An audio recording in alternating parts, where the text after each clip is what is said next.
In this video, we are going to be going over the open sea and open ocean, and here are the key concepts, the main highlights of the points that are going to be brought up, and I will just scroll through and you can come back and pause it later and look through them.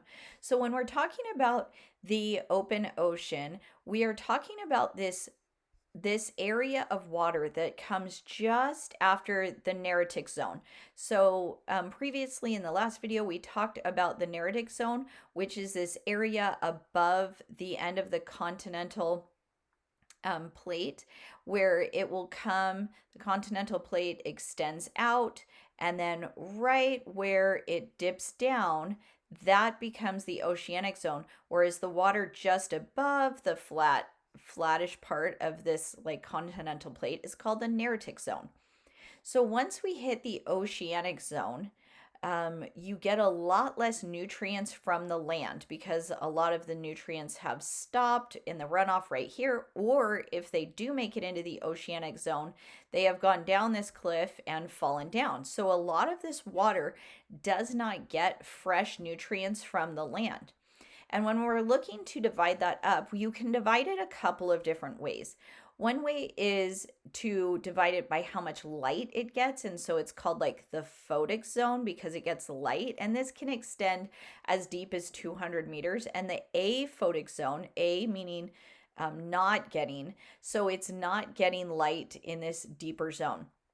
But then you can also divide it by the types of animals that live there. So while this top zone is called the photic zone, it's also called the epipelagic zone by the type of animals that live there. And in this video, we are going to hang out in this photic zone and the epipelagic zone mostly, and hit these in future videos.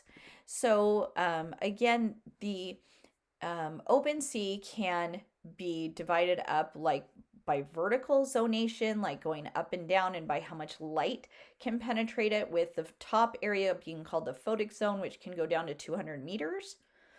And that is also called the epipelagic zone, based on the types of animals that live there. A lot of times they're very migratory.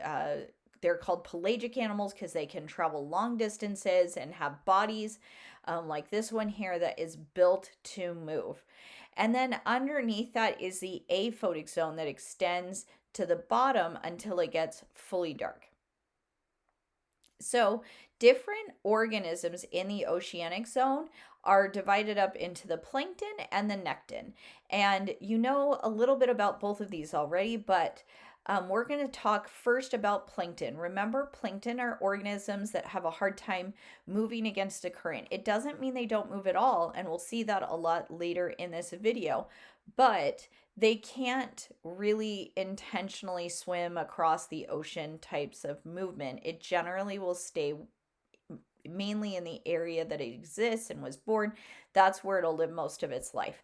So plankton can be classified by its a taxonomy, its motility, this means how it moves, the size, the life history, like its what it eats and where it is in the food chain and that kind of thing, how it reproduces, or by its spatial distribution, like where it is located.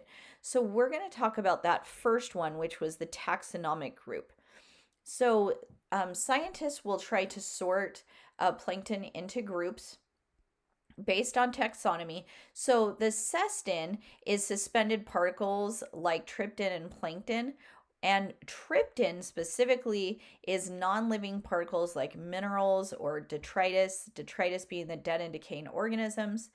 Then phytoplankton is plant plankton and it can photosynthesize. The zooplankton is animal plankton.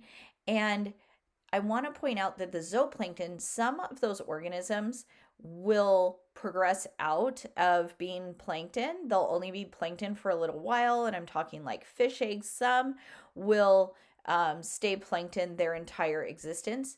Then there's bacterial plankton made up of bacteria and archaeans, which are a different kingdom but also very small like bacteria. And then the virioplankton, which are virus plankton, and those happen to be the tiniest on this chart with length, where this is a copepod, which is about 2 millimeters, and you can see it with your naked eye. Down here is the varioplankton that is exceptionally small, but the largest in number and has a huge biomass. So if we were going to classify plankton based on their motility or how they move, you have some that are akinetic. These are plankton that don't move at all. Think about the viruses or diatoms, and here's um, a diatom here, or think about the foraminiferans, which I put a picture of one here. These guys don't really move out of their space at all. And then separately, there can be plankton that is kinetic, and they can move to orient themselves to get away from predators or have a daily migration. And they use their flagella or jet propulsion or undulation or different appendages in order to move like that. Another way you can classify plankton is based on their size. So the old school way of doing this is that it was literally just how easily they could be kind of caught in a basic net. So macroplankton, you could see them, they were about 1 millimeter or larger, and you could catch them with a basic plankton net. The microplankton, you needed a specialized fine mesh net in order to catch them, whereas the nanoplankton had a series of nets on top of each other to catch these, and then they would also need to be centrifuged out to collect all of them. Well, there's a newer classification method now to collect all of these, and they are broken into these groups from the smallest plankton, which is the viruses, to the picoplankton, which are the bacteria, nanoplankton, moving all the way up to megaplankton, which are jellyfish. And you can see all of the breakouts there of how they're broken out. So you can also classify plankton based on their life history and how they change over their lifetime. So a holoplankton is a plankton for its entire life. Think about like siphonophores or comb jellies, copepods, krills, holoplankton. Those are going to be plankton their entire life, whereas the meroplankton are just in a planktonic stage just for now, like this tiny baby fish where it can't reasonably swim long distances, but it will work out of that stage, hopefully, and into a full-size fish later. So another way you can classify plankton is based on where they are in the water column. So a neritic plankton will be in the neritic zone, oceanic will be in the oceanic zone. The neuston will actually stay very close to the water surface and actually sometimes use the water surface tension or gas bladders, sometimes use the wind or currents to move.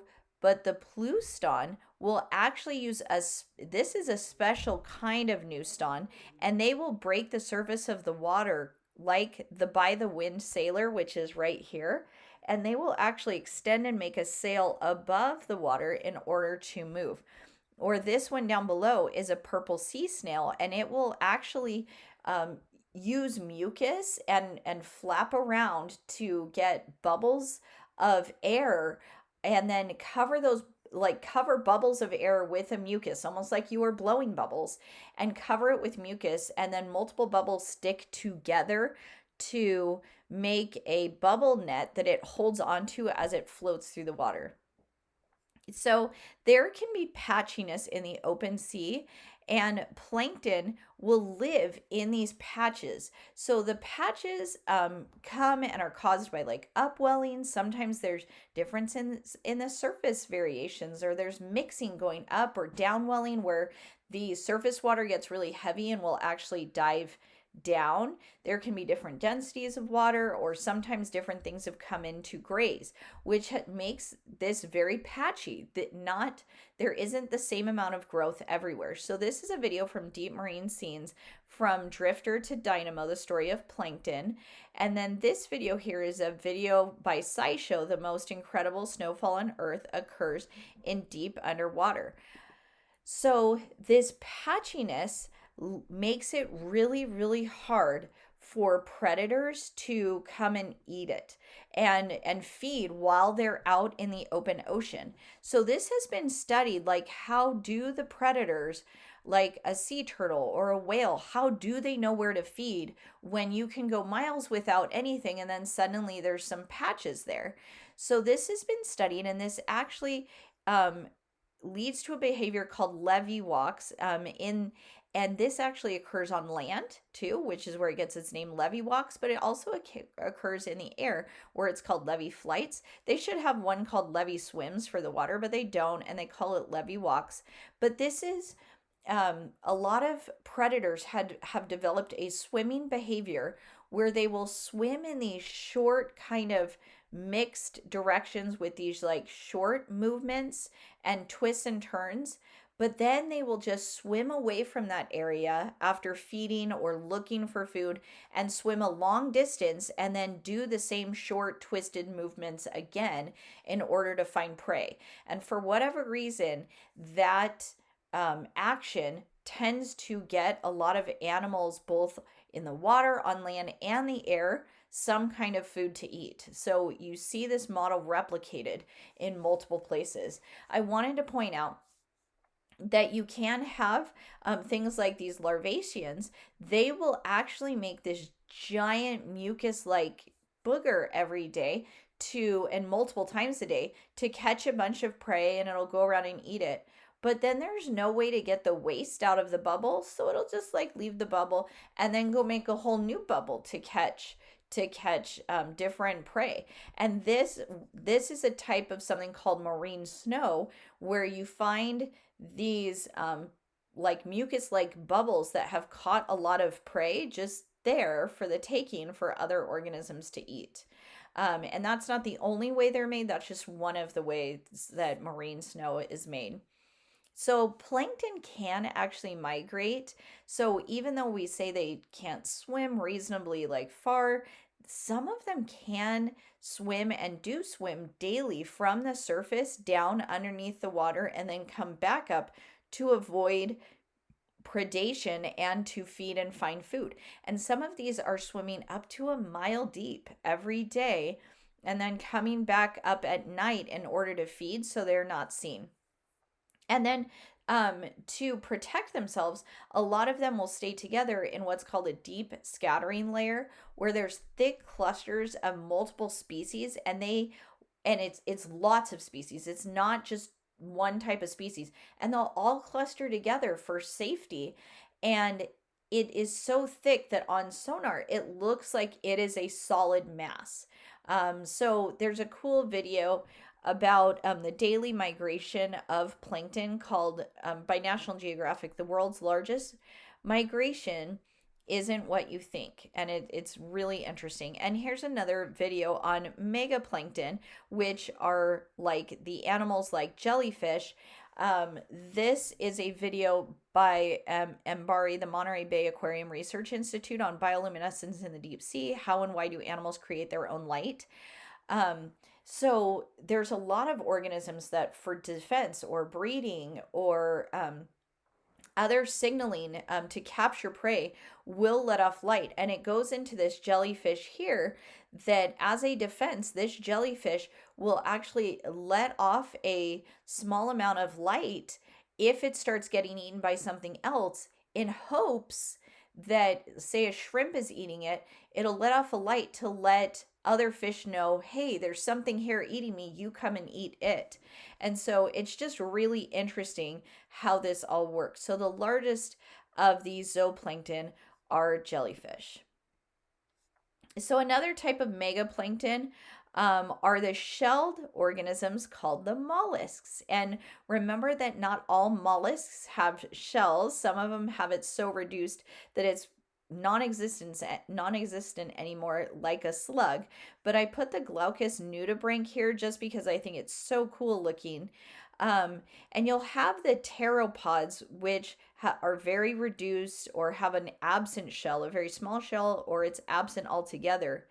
And when these mollusks die, their shells will go and fall, and their slime will go and fall and create this pteropod ooze, which are dead piles, large piles of dead shells that will fall to the bottom of the ocean, and it just collects there. And there's actually maps where you can find it in case you're interested in taking a date to go look for this. All of the purple zones are where you can find pteropod ooze at the bottom of the ocean, like large amounts of these dead shells of dead creatures. So purple sea snails and their bubble rafts are in the mollusk group, and also like the nudibranchs are in this group. So megaplankton can also be the urochordates or tunicates. The salps are like these long organisms that actually join together. Multiple of them will join together. And here you can see like an amphipod that has eaten the inside of the salp. And then it is using the salp's dead body, as a mobile home. And as it moves its appendages, it'll flop through the water and use this as a protection against it. Then there's also pyrosomes. They can get here's a picture of one. They can get 46 feet long, and it's a bunch of organisms all living together. And then, of course, you have the larvaceans. They make these giant mucus bubbles every day that we talked about earlier, but their giant mucus bubble doesn't have a way to filter out all of the bad stuff that they don't want. So they will just, make the mucus bubble, collect a bunch of stuff, and they go, oh, okay, this is gross now because there's a bunch of dead and decaying stuff in here. And it'll abandon it and then just make a whole nother mucus bubble. And they do this over and over again. So this is a video by Mbari, the giant larvacean, and you can watch that one. So we're done with talking about all the plankton, and now we're going to move on to the nectin. The nectin are the large free swimming animals that live in the open ocean. So if you're done hearing about plankton, here is the nectin. So one type of nectin is the invertebrates like squid, and I put a squid here.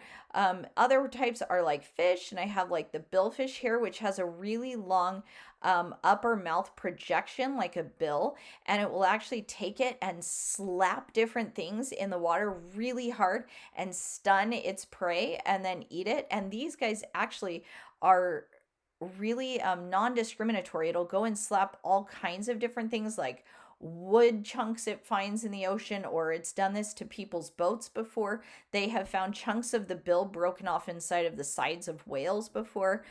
So they pretty much are willing to attack anybody anytime out there. Then there's tuna that have to swim constantly. They can swim at like 16 miles an hour, but they have to swim constantly in order to breathe. The ocean sunfish, which is here, they're also called the mola mola. To me, they look like just half a fish, because that's where it ends. It just ends there, and it looks like a giant head with its two fins, but nothing back here. But these guys, the mola mola ocean sunfish, usually lives very deep in the ocean and will just come up to sun itself. Sometimes scientists think that could be when it's like old or diseased that it's doing that, but you can see these in Southern California sometimes. So these are sharks, and you know about that, and you know about the manta rays. Those are all different types of fish, but there's so many other different types of fish that could live here. So another type of nectin are the reptiles, like the yellow-bellied sea snake. It doesn't actually have any known predators because supposedly the meat tastes bad to most organisms, so they'd rather not eat it. And then here's leatherback sea turtles. Remember that they do not have a shell on the back, and so they just have their skin, so they're called the leatherbacks. Another type of nectin, or like animals that swim, are the birds like these penguin, or the whales like the whales that are sleeping here, and they're doing this behavior to sleep in groups, and they'll sleep very vertically so they can just pop up for air when needed. Okay, so surviving out at sea, you really have to have a good method of staying afloat, because the waves and the movement can be a problem. So different organisms have different swimming methods, like flagella, cilia, or jet propulsion, or different appendages, or they'll undulate through the water. And then some organisms just try really hard not to sink. And so they try to create body parts that kind of are spread out so they will not sink in the water. So here's two videos. The first one is by Pandranus Creek films Plankton Floats. How do they do it? And this other video is from BBC Earth. How does plankton move? Richard Hammond's Invisible Worlds Earth Lab. So, trying not to sink, here are some organisms like this mantis shrimp or the radiolarian that have projections off of their body that they'll try to like spread out so that they don't sink.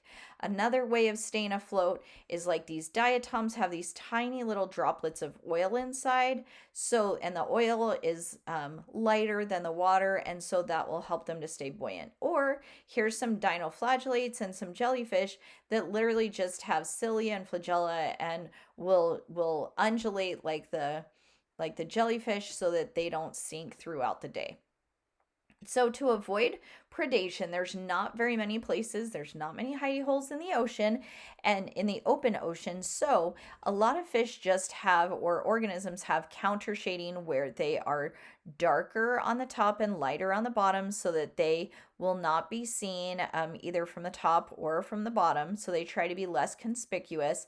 And then there's some like this arrowworm that are nearly transparent. Arrowworms weren't even discovered until a few hundred years ago, even though there's a lot of them in the ocean, but they will just hang out and be totally transparent like this one. And just stay in one spot until something comes along, and then they'll strike at it and eat it.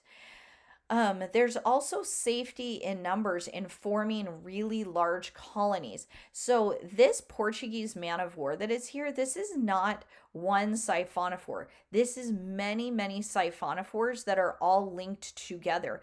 And each of the siphonophores in this colony that makes up one Portuguese man of war has different jobs. So some of them have to capture prey, some have to digest food, some maintain the colony, some float, some work on reproduction. They all have a different job. But even crazier, multiple Portuguese man of wars will often connect with each other. So you have these connected colonies living together, sometimes thousands of them together. So here's a video on that from Deep Marine Scenes Facts, Portuguese man of war, that talks about, that colony of siphonophores. So food cycling in the ocean is a little bit rough. The primary producers that are there will tend to try to have a really high surface area to maximize their sun. Usually the zooplankton are the organisms eating the plant, usually.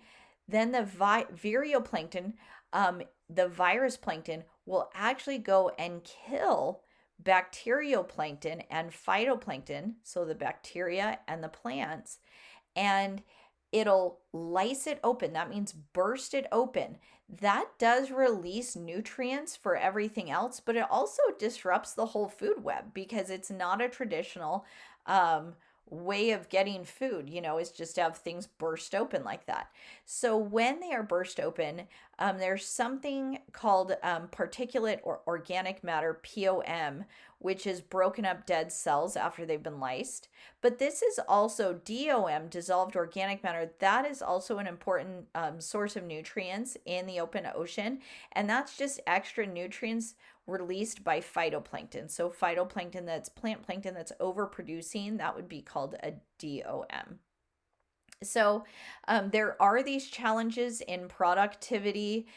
Plankton and bacteria are doing what they can to produce all the time, and there is light near the surface, and there is some nitrogen fixing bacteria, but not many.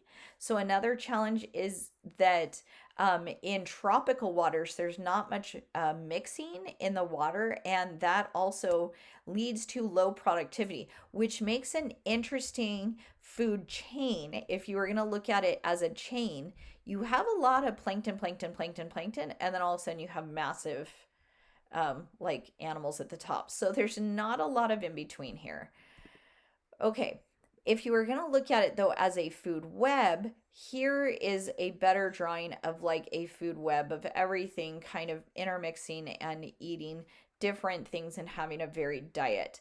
But you will see here that the phytoplankton, plant plankton, and the meso and microzooplankton are really important. There is a role for dissolved inorganic nutrients and organic matter and viruses, but a lot of that particulate matter will end up at the bottom of the ocean. So it's upwelling. It really depends on a lot of upwelling. And in places where you have really good upwelling, think Saudi Arabia or West Africa or even like Southern California where there's good upwelling, you will have a lot more nutrients in the water. So, oh, and the last video I want to point out is the video by Marine Diaries Open Ocean, the big blue that goes over some of this ocean food web. And that concludes our lesson on the open sea. I hope you learned some new things.